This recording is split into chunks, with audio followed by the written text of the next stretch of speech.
ડાંગના સાપુતારામાં કુદરતના બદલાતા સ્વરૂપનું એક તરફ જ્યાં પ્રવાસીઓ મજા માણી રહ્યા છે, ત્યારે બીજી તરફ તે પ્રવાસીઓ માટે મુસીબત પણ બન્યું છે. સતત 3 દિવસના વરસાદ પછી આજે વહેલી સવારે આખું સાપુતારા ધુમ્મસની ચાદરમાં લપેટાઈ ગયું હતું.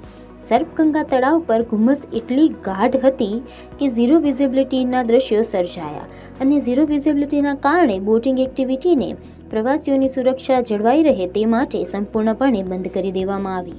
માત્ર તળાવ જ નહીં, પરંતુ સાપુતારાના સ્વાગત સર્કલથી લઈ અને ટેબલ પોઈન્ટ સુધીના માર્ગો પર એટલું ઘેરું ધુમ્મસ હતું કે વાહન ચાલકોને રસ્તો તો જાણે દેખાય જ નહોતો રહ્યો અને ઝીરો વિઝિબિલિટી વચ્ચે ગાડીઓ ચલાવવું પણ મુસાફરો માટે મુશ્કેલ બન્યું. સાપુતારાનું વાતાવરણ એટલું બધું મનમોહક બની ગયું કે ઝરમર વરસાદ, ઘેરું ધુમ્મસ અને કુદરતનો અનોખો નજારો પ્રવાસીઓને મંત્રમુગ્ધ કરી ગયો.